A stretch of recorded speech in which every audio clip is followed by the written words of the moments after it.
ఉన్నటువంటి ప్రాజెక్టుల మీద కేంద్రీకరించి దానికి నిధులు కేటాయించి ఆన్గోయింగ్ ప్రాజెక్ట్స్ పూర్తి చేసి చెరువులు కాలువలు అవన్నీ బాగు చేస్తే అది చాలండి.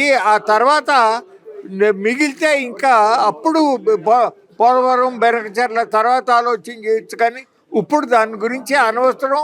తప్పనిసరిగా రైతులతో, రిటైర్డ్ ఇంజనీర్లతో, ఇరిగేషన్ రంగంలో నిపుణులతో చర్చించి నిర్ణయం తీసుకోవాలి. నరేంద్ర మోడీ అని చెప్పి చెప్పక తప్పదు. తప్పు ఆంధ్రప్రదేశ్ ప్రజలు ఒప్పుకోరు. ఖచ్చితంగా తీవ్రంగా వ్యతిరేకిస్తారు. ఇవాళ ప్రధానంగా మన రాష్ట్ర ప్రభుత్వం ప్రయారిటీస్ విషయంలో, ప్రత్యేకించి నీటిపారుదల ప్రాజెక్టుల విషయంలో వెనుకబడిన ప్రాంతాలు, కరువు ప్రాంతాలు దృష్టిలో ఉంచుకొని ప్రయారిటీస్ ఉండాలని కోరుతాం. రెండవది, మన రాష్ట్రంలో ఉన్న అన్ని ప్రాంతాలకి సాగునీరు, తాగునీరు అందించడానికి 960 మెగావాట్ల విద్యుత్ శక్తి ఉత్పత్తి చేయడానికి ఒక బహుళార్థక సాధక ప్రాజెక్టుగా ఉన్న పోలవరం ప్రయోజనాలు దెబ్బతినకుండా చూడాల్సిన బాధ్యత కూడా ప్రభుత్వం పైన ఉంది. కానీ దురదృష్టవశాత్తు గతంలో జగన్మోహన్ రెడ్డి గారు ఉన్నప్పుడు, ఇవాళ చంద్రబాబు నాయుడు గారు ముఖ్యమంత్రి అయిన తర్వాత కూడా కేంద్ర ప్రభుత్వం పోలవరం ప్రాజెక్టు ఎత్తు తగ్గించడానికి వాళ్ళు ప్రయత్నాలు చేస్తూ ఉన్నారు. దాన్ని దృష్టిలో ఉంచుకొని ఇవాళ పోలవరం డ్యామ్ నుండి ఎత్తిపోతల పథకానికి మళ్ళీ ఈ ప్రభుత్వం కూడా శ్రీకారం చుట్టాలని ప్రయత్నం చేస్తూ ఉంది. ఇది ఖచ్చితంగా మన రాష్ట్ర ప్రయోజనాలు దెబ్బతీస్తుంది. ఎందుకంటే పోలవరం ఎత్తు తగ్గిస్తే అది ఒక బ్యారేజ్గా మిగిలిపోతుందే తప్ప మన రాష్ట్ర ప్రయోజనాలు నెరవేర్చవు. దీనిపైన ముఖ్యమంత్రి చంద్రబాబు నాయుడు గారు స్పష్టమైన ప్రకటన చేయాలి. ఆ ఎత్తు 150 అడుగుల ఎత్తు కొనసాగిస్తూ 196 టీఎంసీల నీరు నిల్వ చేస్తూ 960 మెగావాట్ల విద్యుత్ శక్తి చేసే పద్ధతుల్లో పోలవరం ప్రాజెక్టు ఉంటుందని స్పష్టమైన ప్రకటన చేయాలి. ఏదైతే ఎత్తిపోతల పథకం అని అంటా ఉన్నారో దాన్ని ఉపసంహరించుకోవాలని చెప్పి కూడా మేమందరం కూడా డిమాండ్ చేస్తున్నాం. రెండవది ఏమంటే, ప్రభుత్వం ఖర్చు చేస్తున్న నిధులే తక్కువ. ఆ నిధుల్లో ఇవాళ ఎక్కడైతే ప్రాజెక్టులు వెనుకబడిన ప్రాంతాల్లో కాలువలు, డిస్ట్రిబ్యూటర్లు ఏర్పాటు చేయాలో వాటికి ప్రాధాన్యత ఇవ్వాలి. ఇవాళ అలాంటి ప్రాధాన్యత కనిపించడం లేదు. మళ్ళీ గోదావరి బనకచెర్ల పేరుతో దాదాపు 82,000 కోట్ల రూపాయల ప్రాజెక్టు ముందుకు తీసుకురావడం ప్రయత్నం చేస్తూ ఉన్నారు. ఇది రాష్ట్ర ప్రయోజనాలకు దెబ్బ తప్ప మరొకటి కానే కాదు. 30-40 సంవత్సరాల క్రితం ప్రారంభించిన ప్రాజెక్టుల కింద కూడా ఇవాళ ఇప్పటి వరకు మీరు సాగునీరు ఇవ్వలేదు, పంట కాలువలు తవ్వలేదు, డిస్ట్రిబ్యూటర్లు ఏర్పాటు చేయలేదు. కాబట్టి ఇప్పటికి కూడా ఆ ప్రాంతాల్లో ప్రజలు వలసలు పోతూ ఉన్నారు. అటు ఉత్తరాంధ్రలో, ఇటు రాయలసీమ ప్రాజెక్టుకు ప్రాధాన్యత ఇవ్వకుండా ప్రభుత్వం వెచ్చించే డబ్బంతా కూడా మళ్ళీ గోదావరి బనకచెర్ల పైన ఖర్చు పెడితే అది ఏ రకంగా కూడా సమంజసం కాదు. ప్రభుత్వం దీనిపైన ఆలోచించాలి.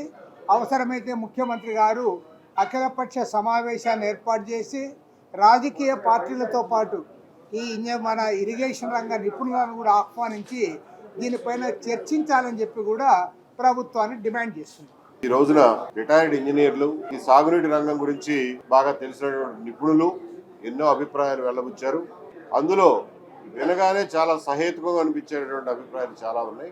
పోలవరం బనకచెర్ల ప్రాజెక్టు వల్ల ఖర్చు సంగతి ఒక పక్కన పెడితే, దానివల్ల కృష్ణానది జలాల్లో మన వాటా, ఆంధ్రప్రదేశ్ వాటా విషయంలో మన ప్రయోజనాలు దెబ్బతినే అవకాశం కూడా ఉంది. కాబట్టి అదీ కాక ఈ పెట్టే ఖర్చుని ప్రత్యామ్నాయ మార్గాల్లో పెట్టడం ఇంకా సముచితంగా ఉంటుందనే అభిప్రాయం కూడా చాలా మంది వెల్లడించారు. ముఖ్యంగా ఇన్ ప్రిన్సిపల్ నేను ఈ సభాముఖంగా మనవి చేసింది ఏంటంటే, ఏ ప్రభుత్వం అయినా వాళ్ళకి ఇచ్చిన 5 సంవత్సరాలు దాటి నిర్మించే ప్రాజెక్టులు అన్నిటి విషయాల్లోనూ ఖచ్చితంగా ప్రజాభిప్రాయాన్ని, ప్రజల్లో చర్చని, ప్రతిపక్షాలని, ప్రజా సంఘాలని విస్తృతమైనటువంటి చర్చ చేసి వారి ప్రతిపాదనల్ని పారదర్శకంగా ప్రజల ముందు ఉంచి ముందుకెళ్లాల్సినటువంటి నైతిక బాధ్యత ప్రజాస్వామ్య ప్రభుత్వాల మీద ఉంటుంది అనే ఒక మౌలికమైన ప్రిన్సిపల్ని నేను మళ్ళా గుర్తు చేస్తూ, పోలవరం బనకచెర్ల అన్నది సడన్ గా ఊడిపడినటువంటి ప్రాజెక్ట్. ఇంత క్రితం ఏ ప్రభుత్వాల్లో కూడా దీని గురించి చర్చ జరగల. సడన్ గా 80,000 కోట్ల రూపాయల ప్రాజెక్టుని తెర మీదకి తీసుకొచ్చి దానిలో ఉన్నటువంటి technical problems, legal problems, alternatives, ఇంకా బెటర్ ఆల్టర్నేటివ్స్ ఏమున్నాయనేది చర్చించకుండా ఏకపక్ష నిర్ణయాలు తీసుకోవడం తగదు అని చెప్పి నేను వ్యక్తిగతంగా అభిప్రాయపడుతున్నాను. ఈ విషయంలో లీడ్ తీసుకుని ఈ చర్చని ఉద్యమాన్ని ముందుకు తీసుకెళ్లాల్సిన లక్ష్మీనారాయణ గారిని కోరుతున్నాను. ఇది 2 గంటల్లో అయిపోయే చర్చ కాదు. దీనికోసం కనీసం 2-3 రోజులు నిపుణులందరూ కూర్చుని కంటిన్యూస్ గా చర్చిస్తే తప్ప ఒక నిర్దిష్టమైన అభిప్రాయాలకు రాలేము. ఆ అవకాశాన్ని కలిగించాలని చెప్పి అప్పటి వరకు ఈ ప్రాజెక్టు విషయంలో ముందుకు వెళ్ళొద్దు అని చెప్పి ప్రభుత్వానికి విజ్ఞప్తి చేస్తారు. గోదావరి వరద జలాలని ఆంధ్రప్రదేశ్లో నీటి ఎద్దడున్నటువంటి రాయలసీమ, ఉత్తరాంధ్ర ప్రాంతాలకు వినియోగించుకోవాలి. గోదావరి, కృష్ణా, పెన్నా నదుల అనుసంధానాన్ని పోలవరం, సోమశిల అనుసంధానంగా ఆంధ్రప్రదేశ్ ప్రభుత్వం చేపట్టాలి. పోలవరం బనకచర్ల అనేటువంటిది ఆ ప్రతిపాదన లోపభూయిష్టమైనటువంటిది. కృష్ణా నది జలాల వినియోగంలో ఆంధ్రప్రదేశ్ హక్కుల పరిరక్షణలో అది అవరోధంగా మారుతుంది. ఆంధ్రప్రదేశ్, తెలంగాణ రాష్ట్రాలకు సంబంధించిన నీటి సమస్య పైన ఇవాళ బ్రిజేష్ కుమార్ ట్రిబ్యునల్ కేంద్ర ప్రభుత్వ ఆదేశంతో విచారణ జరుపుతున్నది. ఈ నేపథ్యంలో గోదావరి నీటిని రాయలసీమలోని శ్రీశైలం కుడి బ్రాంచ్ కాలువ, తెలుగు గంగ, గాలేరు నగరికి అందిస్తామని చెప్పేటువంటి మాటలు, వాటిని ట్రిబ్యునల్ ముందు వాదనలు వినిపించి ప్రాజెక్టులకు అన్యాయం జరిగేటువంటి పరిస్థితి, ప్రమాదం ముంచుకొస్తుంది. ఆ ఆలోచన విరమించుకోవాలి అనేటువంటి అభిప్రాయాన్ని ఈ ప్రసంగాలలోనే కాదు, ఇక్కడ విడుదల చేసినటువంటి ఏవైతే ఉన్నాయో వాటిల్లో విస్పష్టంగా రాష్ట్ర ప్రభుత్వానికి విజ్ఞప్తి చేయడం జరిగింది. పోలవరం బనకచర్ల ఈ ప్రాజెక్టు కోసం జలహారతి కార్పొరేషన్ని ప్రభుత్వం 100% కార్పొరేషన్గా ఏర్పాటు చేసి ఈ ప్రాజెక్టుకయ్యే 82,000 కోట్ల రూపాయల వ్యయ అంచనా అయితే అందులో కేంద్ర ప్రభుత్వం కొంత, రాష్ట్ర ప్రభుత్వం కొంత, రుణం రూపంలో కొంత, కాంట్రాక్టు సంస్థలు మరికొంత, 4 భాగాలుగా నిధులను సమీకరించి నిర్మిస్తాము అని చెప్పడం, ఇప్పటికే ఈపీసీ విధానంలో సాగునీటి ప్రాజెక్టుల నిర్మాణం అవినీతిలో కూరుకుపోయిన నేపథ్యంలో ఈ P4 ఆలోచన పోలవరం బనకచర్ల వెనకాల ఉన్నదేమో అది చాలా ప్రమాదకరమైంది, అవినీతికి అవకాశం ఇచ్చేది. ఆ ఆలోచన విరమించుకోవాలి. తక్షణం పోలవరం బనకచర్ల పథకం పైన అఖిలపక్ష సమావేశం, అన్ని రాజకీయ పార్టీలు, రైతు సంఘాలు, సామాజిక ఉద్యమకారులతో ఒక సమావేశాన్ని ముఖ్యమంత్రి గారు ఏర్పాటు చేసి అభిప్రాయాలు తీసుకోవాలి. విఘ్నతతో కూడిన నిర్ణయం తీసుకోవాలి. ఇవాళ నిర్మాణంలో ఉన్న ప్రాజెక్టులు రాయలసీమలో, ఉత్తరాంధ్రలో పెండింగ్ ప్రాజెక్టులకి అవసరమైన నిధులను మంజూరు చేసి యుద్ధ ప్రాతిపదికపైన వాటిని ముందు పూర్తి చేయాలి. అలాగే ప్రాజెక్టుల నిర్వహణ లోపం చాలా పెద్ద ఎత్తున ఉన్నది.